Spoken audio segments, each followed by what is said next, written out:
नमस्कार, मैं हूं प्रशांत भारद्वाज और आप देख रहे हैं न्यूज रूम पोस्ट।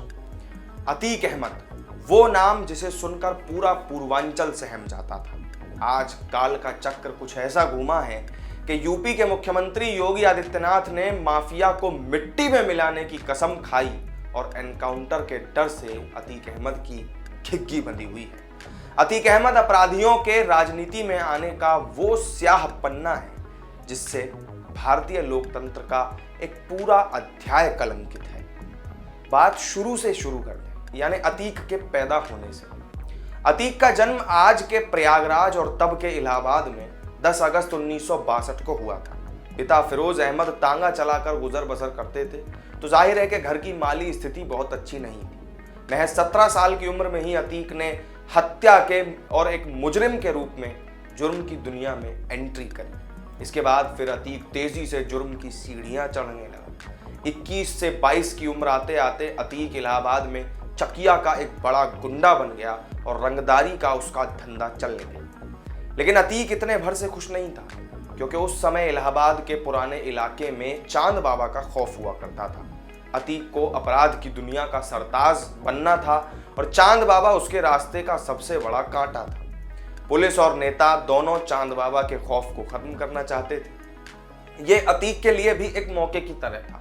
चांद बाबा के खात्मे के लिए उसे खाकी और खादी दोनों का साथ मिल गया। इसके बाद अतीक इस कदर बेलगाम हो गया कि पुलिस के लिए ही नासूर बन गया। 1986 में पुलिस ने एक दिन अतीक को उठा लिया और थाने नहीं ले गई। शोर मच गया कि पुलिस अतीक का एनकाउंटर कर देगी।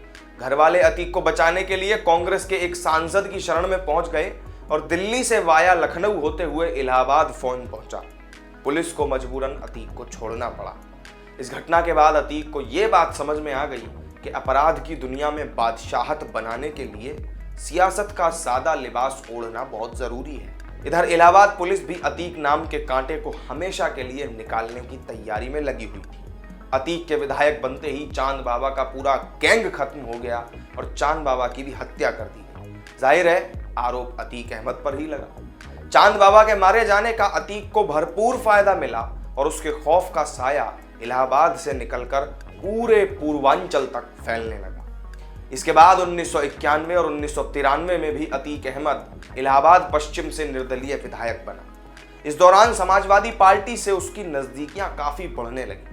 साल 1995 आया, जब बहुचर्चित गेस्ट हाउस कांड में भी अतीक का नाम सामने आया और इनाम में उसे 1996 में समाजवादी पार्टी से टिकट मिला और वो जीत भी गया। 4 बार विधायक बनने के बाद अतीक अब संसद में बैठने का सपना देखने लगा था। साल 1999 में अपना दल पार्टी के टिकट पर प्रतापगढ़ से लोकसभा का चुनाव उसने लड़ा, लेकिन मुंह की खानी पड़ी। 2002 में अपनी पुरानी इलाहाबाद की पश्चिमी सीट से अतीक 5वीं बार विधायक बना, लेकिन सांसद बनने की जो बेकरारी थी वो उसे चैन से बैठने नहीं दे रही थी। 2004 के लोकसभा चुनाव में अतीक अहमद सपा के टिकट पर इलाहाबाद की फूलपुर सीट से चुनाव जीत गया। इससे इलाहाबाद पश्चिम की सीट खाली हो गई, जिससे कि वो अपने छोटे भाई अशरफ को चुनाव लड़ाने की तैयारी करने लगा। इधर अशरफ के खिलाफ बसपा ने राजू पाल को टिकट दे दिया और वो 4000 वोटों से जीत भी गया। यह हार अतीक को कतई बर्दाश्त नहीं हुई और 1 महीने में ही राजू पाल के ऑफिस के पास बमबाजी और फायरिंग की गई। इस हमले में राजू पाल बच गए थे, लेकिन इसके बाद दिसंबर 2004 में एक बार फिर उनकी गाड़ी पर फायरिंग की गई, लेकिन किस्मत ने दोबारा राजू पाल का ही साथ दिया। 25 जनवरी 2005 को तीसरी बार राजू पाल के ऊपर हमला किया गया और इस बार किस्मत ने उनका साथ नहीं दिया। 19 गोलियों से छलनी हो चुका राजू का शरीर जब अस्पताल पहुंचा तो डॉक्टरों ने उन्हें मृत घोषित कर दिया। साल 2012 में विधानसभा चुनाव लड़ने के लिए अतीक ने अपना दल से ही पर्चा भरा और इलाहाबाद हाईकोर्ट में बेल की अर्जी भी डाली थी। उसके आतंक का आलम यह था कि हाईकोर्ट के 10 जजों ने एक एक करके केस की सुनवाई से ही खुद को अलग कर लिया। 11वें जज ने सुनवाई पूरी की और अतीक को बेल दे दी। इस बार पूजा पाल के सामने अतीक खुद मैदान में था, लेकिन जीत नहीं पाया। हालांकि राज्य में एक बार फिर सपा की सरकार जरूर बन गई और ये अतीक के लिए मन की मुराद पूरा होने जैसा था। 2014 के लोकसभा चुनाव में उसे सुल्तानपुर से टिकट दिया गया, लेकिन समाजवादी पार्टी में ही विरोध हो गया तो उसे श्रावस्ती शिफ्ट कर दिया गया। यहां बीजेपी के दद्दन मिश्रा ने उसे हरा दिया। इस बीच मुलायम सिंह यादव के परिवार में आपसी खींचतान शुरू हो चुकी थी, जो फिर आगे चलकर अतीक के लिए मुसीबत का सबब बनने वाली थी। अखिलेश यादव के राष्ट्रीय अध्यक्ष बनने के बाद अतीक को पार्टी से बाहर का रास्ता दिखा दिया गया।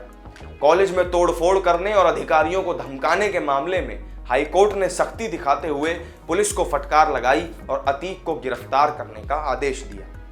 चुनाव से 1 महीने पहले फरवरी 2017 में अतीक को गिरफ्तार कर लिया गया। कानून के साथ आंख मिचौली का खेल खेल रहे अतीक के ताबूत में आखिरी कील योगी सरकार के रूप में आई। योगी के सीएम बनते ही अतीक के खिलाफ कई मामलों की जांच दोबारा शुरू हो गई। इसके बाद से लेकर अब तक अतीक की सैकड़ों करोड़ रुपए से ज्यादा की गैर कानूनी संपत्तियों पर बुलडोजर चल चुका है। और आज अतीक अहमद का क्या हाल है वो सब आप भी जानते हैं। तो ये थी कुख्यात माफिया अतीक अहमद की कहानी। इस वीडियो में मेरे साथ फिलहाल इतना ही। आपको जानकारी पसंद आई हो तो वीडियो को लाइक करें, शेयर करें और चैनल को सब्सक्राइब अगर नहीं किया हो तो जरूर कर लें। फिर मिलेंगे एक नई वीडियो में नई जानकारी के साथ। तब तक के लिए दीजिए इजाजत। नमस्कार।